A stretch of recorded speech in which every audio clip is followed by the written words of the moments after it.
TNTRadio.com. Listen up! Now listen, we gotta talk. It's what we do best. This is today's News Talk Radio, TNT. All right, welcome back, ladies and gentlemen. Welcome back. We're still in hour number one, this live broadcast. Appreciate you guys coming along for the ride here on Friday. And hello to everybody in the TNT chat community. There's a little red bubble, bottom right-hand corner of your screen. If you're on the URL through your browser, tntradio.live, that's our chat community. We had 140 people in the live chat yesterday. We see those numbers climbing today. Appreciate you guys in there. We've got some great conversations, some great links, some great memes with our chat community at TNT. That's where you want to be during this 2-hour live broadcast, Monday to Friday, here on today's News Talk. Now, we're going to pivot right now and pivot hard to the Middle East. I want to welcome onto the stage a former British MP with the Labour Party, former Labour MP, and now is a host of a fantastic show, Palestine Declassified, airs on Press TV, but you can watch it on Rumble. We'll talk about that at the end of the program with Chris Williamson on the line right now. Chris, thank you for joining us this week. Good to be with you, Patrick. Nice to see you. It's great to see you too. Chris, first off, I want to get your comments because we haven't spoke about the Hague. And I want to get your comments on what happened last week, the historic significance of it, and also the political significance of it, because I think it's very significant, even though, as many critics will say, Chris, the International Courts of Justice, whatever decision they render in the interim or down the line long term, it's not binding as such or not enforceable, but actually it has massive political implications more broadly internationally as well. But your reactions, your thoughts on the developments last week with South Africa? Well, it was a groundbreaking moment, Patrick, in my opinion. There's no doubt about that. And I think it's significant that it was South Africa, a country that was plagued by the apartheid regime for many years. And it was, South Africa that took the lead in actually taking this really important step. And it's also significant that not a single Western country, as far as I'm aware, has actually supported South Africa's bid to hold Israel to account for its genocide that it's perpetrating in Gaza right now. And I think we are seeing perhaps the biggest disconnect between the wider general public in the Western world and the political class. And, this year there are unprecedented numbers of elections. And I firmly predict that a number of those politicians, I'd like to see all of them, but it probably won't be, but a lot of them will actually twice electorally at those elections. Certainly in Britain, I think the Labour Party in particular is losing ground in a lot of constituencies with a significant Muslim population. So I think they could, even though they're riding high in the opinion polls, could end up losing ground. But what was also, I think, very telling was the Israeli sort of disconnect with reality. I mean, it was quite astonishing, the presentation from the Israeli side at the court, and the way in which the South African team actually put their case. It was incredibly well presented, a measured, open and shut case. It seems to me, really, in terms of the way they put it.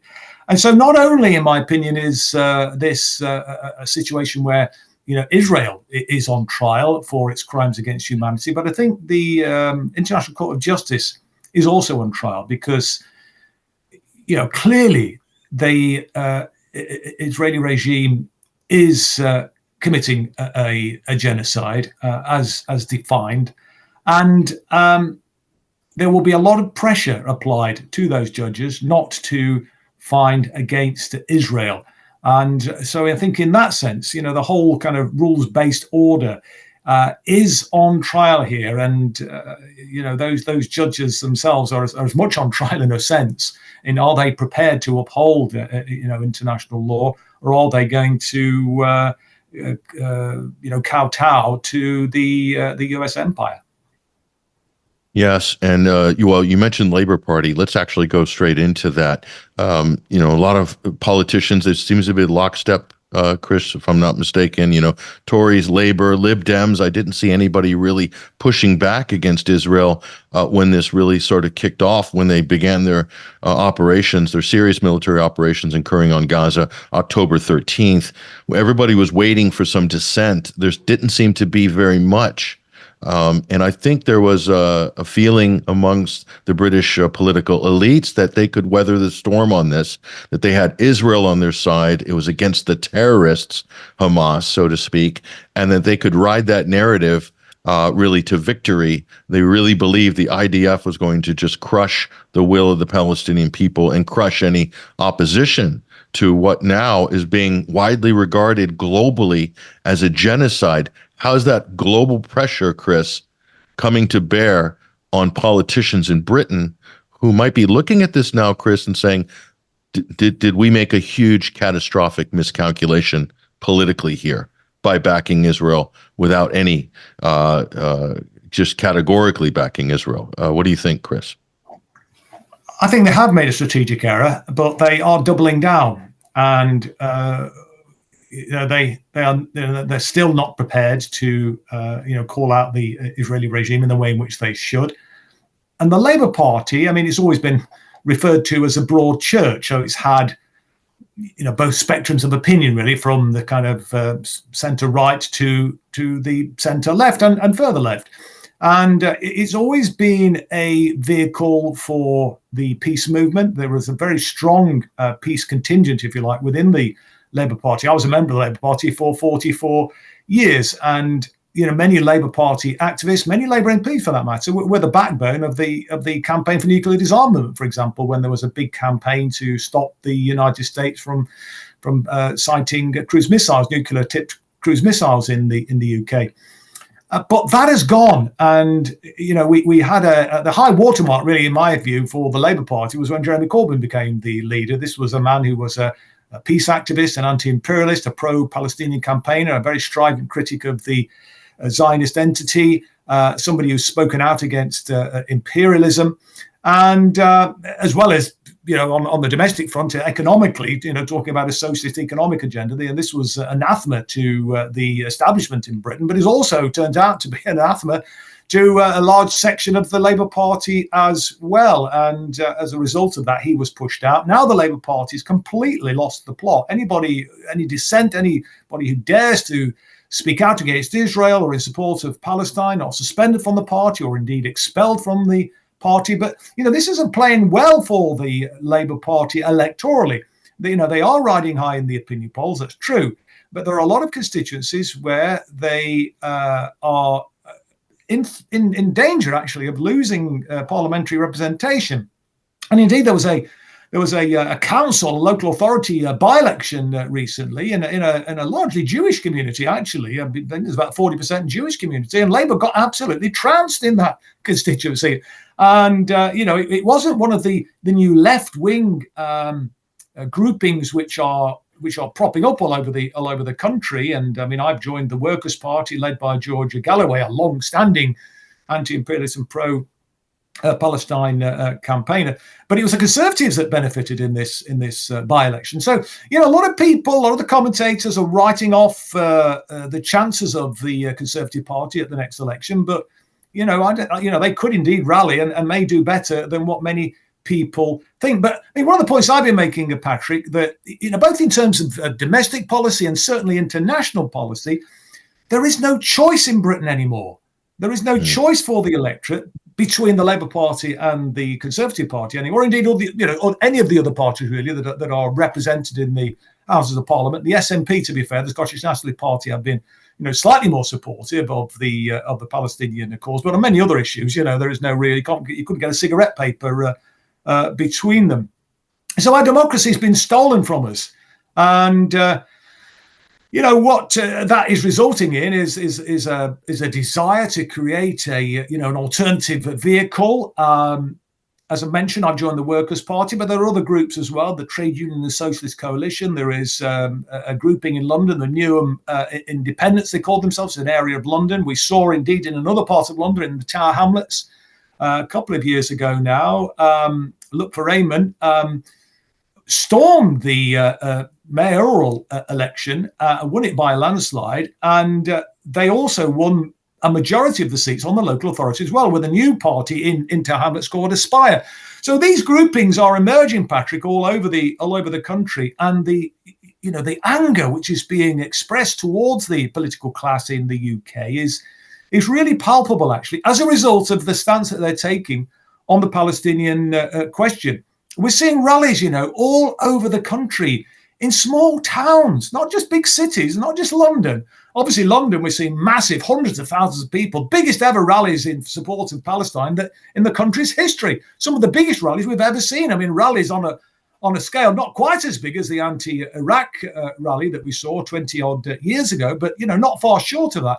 These are unprecedented times, but right across the country, though, Patrick, we're seeing as I say, in small towns and cities, people turning out to express their solidarity. And what is really also very troubling is not only this disconnect between the political class that we've mentioned, but also the disconnect between the mainstream media, who are parroting, the Zionist lines and are, taking action against pro-Palestinian activists in terms of, writing, sort of hit pieces against them. And then we have the police, being mobilized really in the interests of Tel Aviv. It's quite astonishing.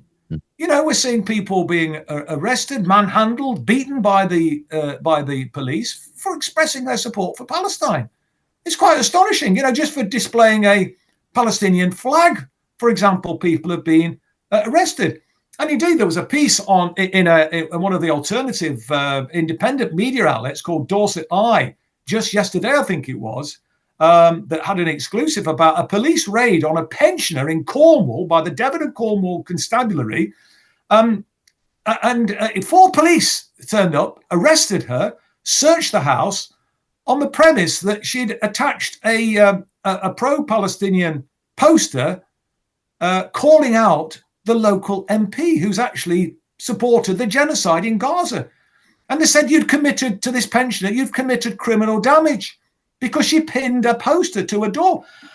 It's unbelievable, Patrick. We've never seen anything like this. It really is quite astonishing, the way in which, the state in Britain is mobilizing against the people on behalf of Israel. I mean, our politicians are elected to represent the British people. Our police are there to serve the interests of and keep the interests of the British people and keep them safe. The media is supposed to be, as it were, a conduit, if you like, to represent, although it's never really been that, but to, as it were, be a conduit for, mainstream British opinion on matters. But they're just all being run, it seems to me, by the Zionist lobby, by the Israeli lobby, and honestly, I mean, it's quite it's quite astonishing to behold what is happening. But people are not having it, in spite of the attempts of the police and the media and their politicians. People are still turning out in ever bigger numbers every single week, and we're seeing that across the world, aren't we, Patrick? Not just in the global south, but right across the west, in the United States of America and Europe. And in Europe, as you know, Patrick, some countries have banned demonstrations in support of Palestine. Banned demonstrations. And yet people are still turning out in their tens of thousands, their hundreds of thousands. So, I think this year, they say there's an unprecedented number of elections taking place across the world. These politicians who were so out of touch, I think they really will pay a price. And certainly as far as the Labour Party is concerned, I mean, I think... It is as I say, it's riding high in the opinion polls, but it's only because the Conservative Party is so despised. It's not because people, if you like, have been convinced by the Labour Party. It's just they see it, I think, as the lesser of two evils. Although I'm not even sure that it is that. But we'll see. Anyways, these are interesting times in which we are living with the International Court of Justice. The South African action which is being taken, which has inspired people around the world. The actions as well, Patrick, let's not forget, excellent what South Africa has done, but let's also remember and acknowledge the efforts of Yemen in actually trying to provide some support to Palestine, to Gaza. And, we've seen these airstrikes being launched by the US and the poodle, the United Kingdom, the United States poodle, as it were, killing people in Yemen. But look, there is no provision in international law for those airstrikes, Patrick. But I think Yemen have absolutely a case in international law to take the action that they are doing to blockade their waters, to stop Israeli ships and to stop ships going to and from Israeli ports until such time as they bring this carnage that they are inflicting on the Palestinian people in Gaza, until they bring that to an end.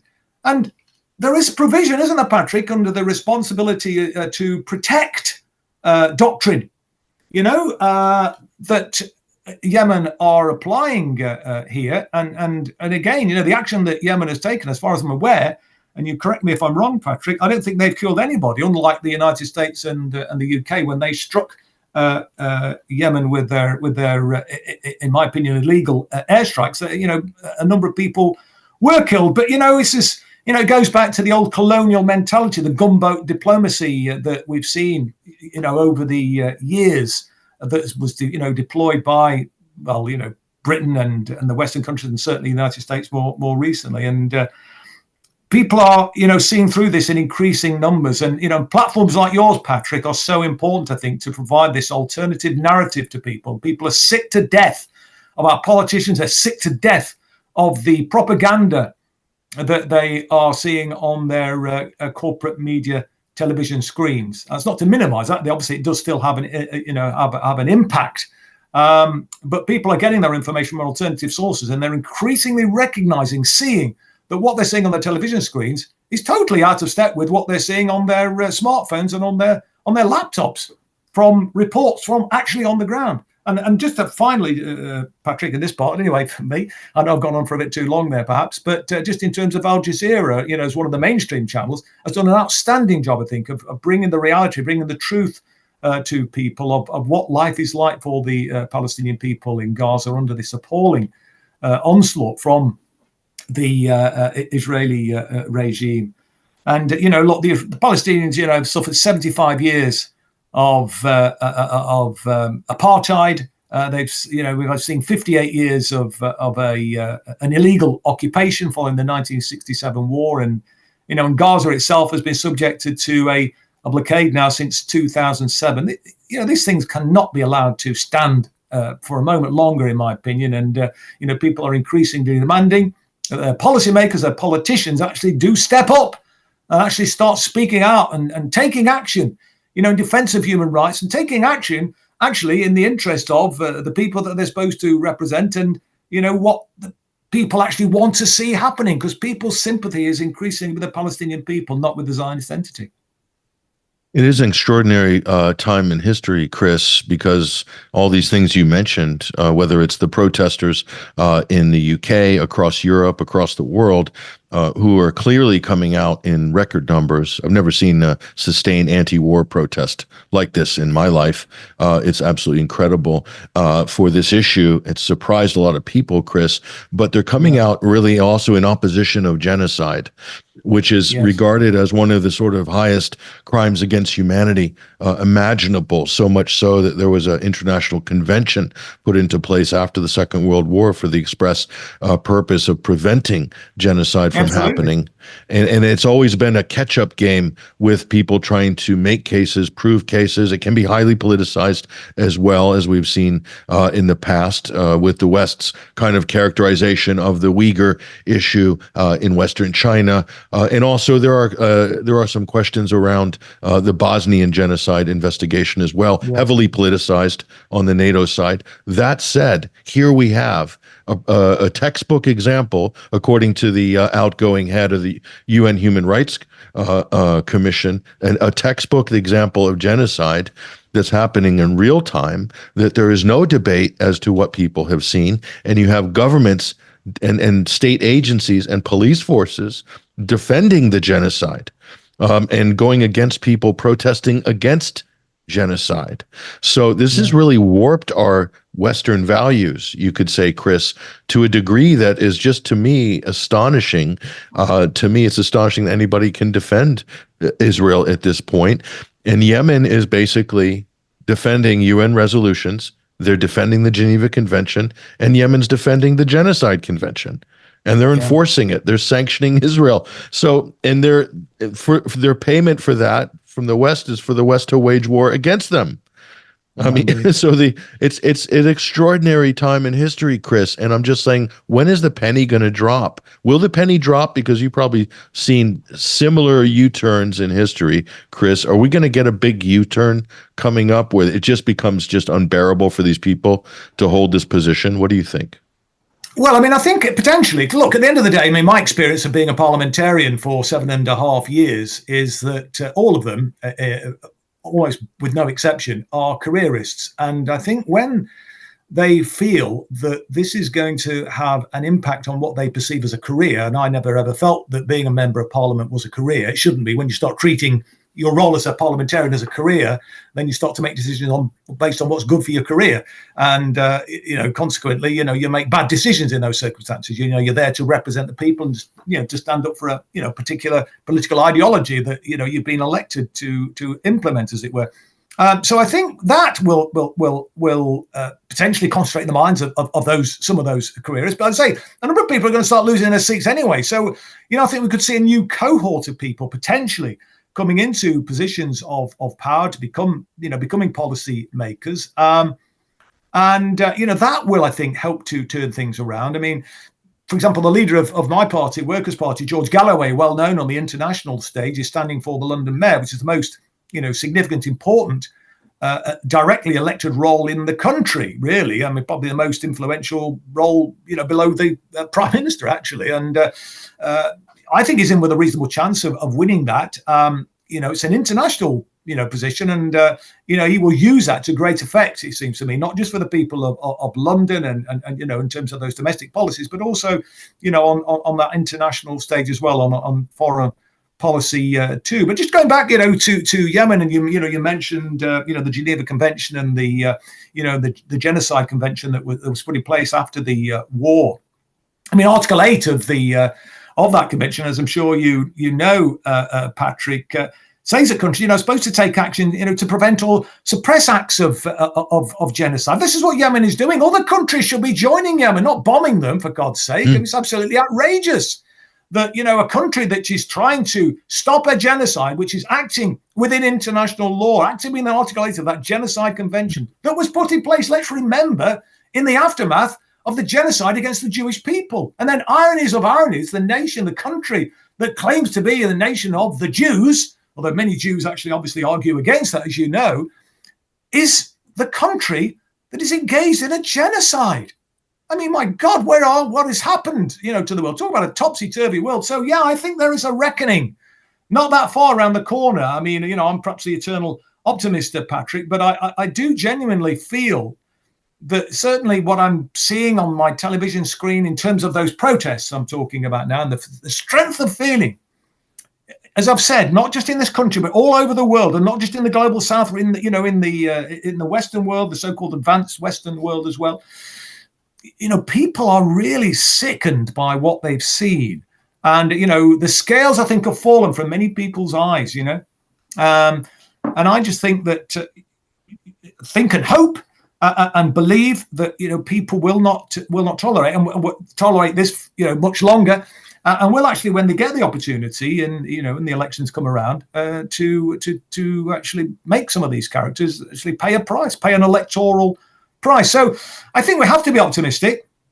We have to work to try and ensure that we use these elections to, to make these recalcitrant politicians pay a price.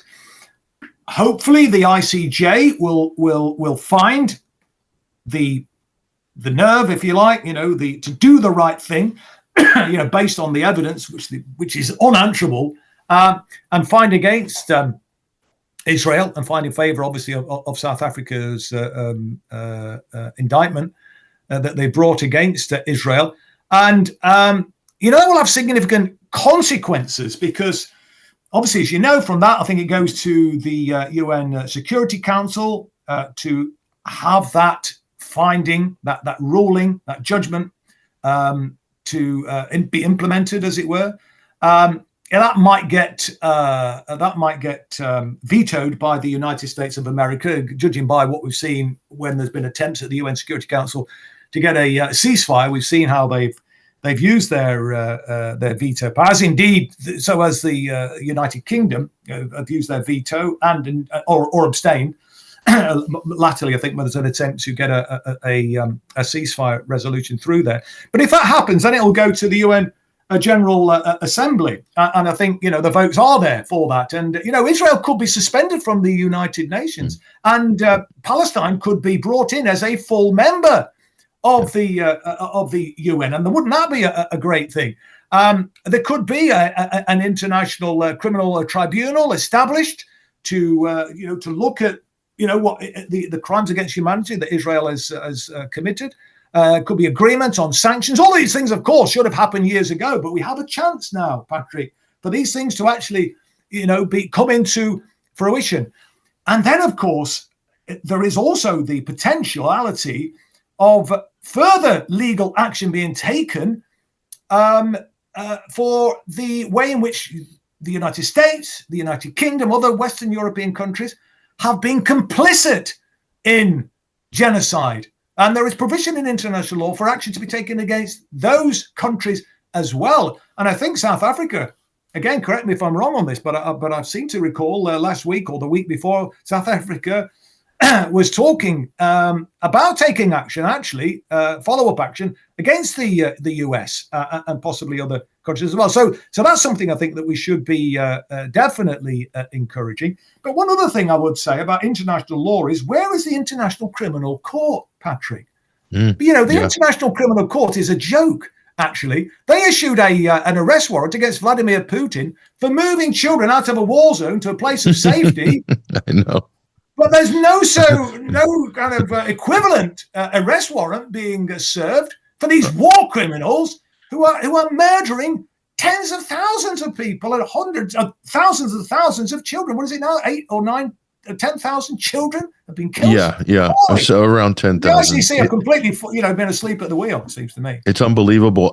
Listen, I want to talk about the ICC, and I also want to talk about the public relations blow that has been dealt the Israeli propaganda machine, which I know you've been covering very closely on your program with David Miller. After the break, I'm with Chris Williamson, former British MP. We are talking about the issues surrounding Gaza, the genocide, Palestine and Israel, how this is going to reverberate through Western politics and indeed global geopolitics. All this and more on the other side. Stay with us. When a crisis hits close to home and across the globe, nonprofits are on the front lines, ready to serve. Keep coming. The demand for charitable services has skyrocketed, and nonprofits are rising to meet the needs.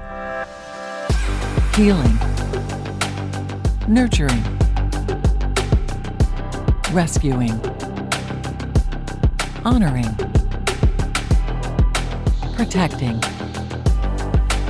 caring, inspiring. The work of philanthropic organizations of all sizes, across all missions, has never been more important. And it's donors and volunteers like you who make all this possible. Thank you. Together, we change the world. The Nonprofit Alliance. Patrick Henningsen talks on today's News Talk Radio, TNT. All right, welcome, folks. Welcome back. We're in the final segment of the first hour here on this live broadcast on TNT, today's News Talk. Thank you guys for joining us. I'm with Chris Williamson, former British MP. He's also the host of a fantastic program which airs on Press TV. Plus, it airs globally. It's available on Rumble. It's called Palestine Declassified with David Miller as co-host. This is a go-to program. We'll have a chance to talk to Chris about that before we break at the end of the segment. But Chris, you mentioned the ICC before the break, the International Criminal Court. Now, that's different from the International Courts of Justice, which is a world court which is set up for countries to the actions of countries to be on trial, or country versus country. The ICC can indict individuals. And the British barrister who's kind of in charge of the criminal proceedings there, Karim Khan, as you said, very dodgy indictment of Vladimir Putin and another Russian official over taking children out of the war zone. I mean, unbelievable. People have looked into that. The Gray Zone as well has done a great expose debunking that entire charge by the ICC. But they will likely, Chris, get a referral from the ICJ. I think just the political force behind that's going to be unstoppable. It might be delayed. I'm sure the U.S. and Israel and Britain will do everything they can to delay any action on that referral, but it's coming. There's no way that it's not coming. There's a number of countries that are now building up that have just, shown their horror, their abject horror to what has happened. So that's coming, Chris. It's just that the wheels are going to be a little bit slow. But once that emergency provisional judgment is made in the next days or weeks, then the complicity, aiding, abetting Israel, those charges can then be filed by different countries. So that then opens the door for what you're talking about, Chris, the complicity side. And who's going to be at the front of the queue for that? The United States and anyone else providing material support. Let's talk about that for a minute, and then I want to talk about the propaganda issue. Go ahead, Chris. No, indeed. I mean, I think that's a very, very important point. The ICJ, could issue this kind of interim kind of cease and desist order, which could lead to the kind of implications which I, referred to earlier on, and then all the consequential issues in relation to complicity and so on. So that is very, very significant. Excuse me. It's a very significant moment in history, and we shouldn't, as it were, underestimate. Indeed, I think historians, when they look back, will see this year as a potentially really pivotal year in the history of the world, and particularly in relation to the Middle East.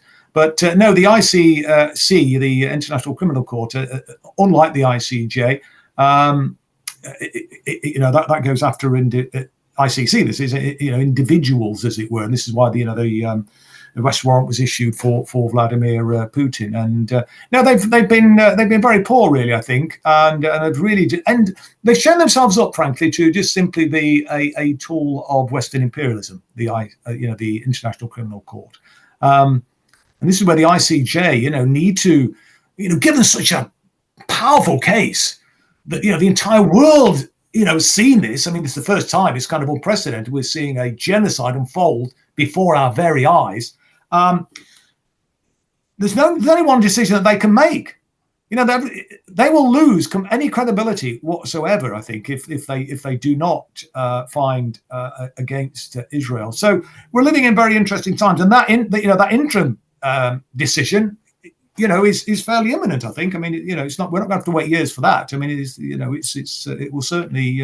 We're talking, weeks or months, certainly, no more. It should be sooner rather than later, given what's been happening in Gaza and continuing to happen in Gaza. And indeed, while the hearing was taking place at the ICJ, Israel was doubling down with a massacre in Khan Yunis and stepping up its military offensive. I mean, they're absolutely shameless. And I think the whole notion of a two-state option has been a dead duck for many, many years, but it's been dusted down by the United States and Britain and Europe, etc. But Benjamin Netanyahu just showed his utter contempt for the United States. Their biggest benefactor just gave them two fingers and said, we're not going to have a two-state solution. So he said yesterday, Chris, he said from the river to the sea. To the sea, exactly. The phrase, Patrick. He said, Patrick, in Britain. Yeah, I'm going to say the phrase in Britain, where if you actually chant that phrase, you're in danger of being arrested. When it's referring to Palestine, but this is, it's okay for Benjamin Netanyahu to and when he's talking about it, what he's talking about is ethnic cleansing, genociding the Palestinian people. I mean, I think, the Palestinians, when they talk about from the river to the sea, they're talking about,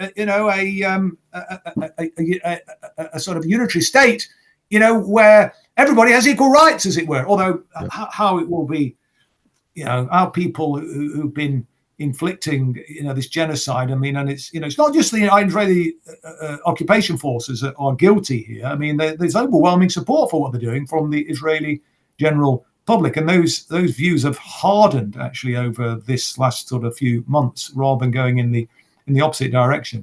So it will be a challenge, I think. But yeah, incredible times, and so yes, we'll I mean, obviously we've got the presidential election coming up in the United States, and yes, I mean, things could change radically.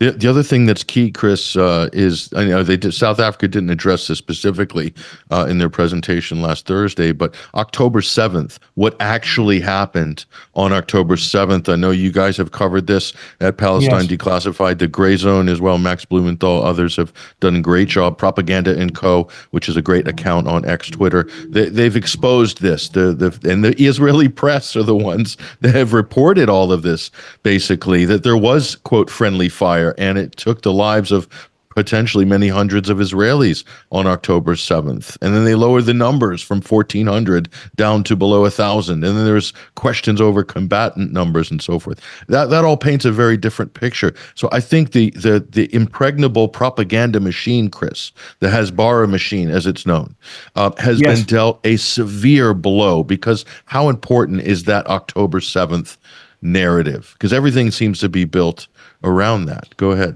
Final does, thoughts. And the corporate media constantly trot this out. Even now, even with these horrific statistics from what we're seeing in Gaza, still they trot out what happened on October the 7th, but they don't tell the full story that you've just alluded to there, Patrick.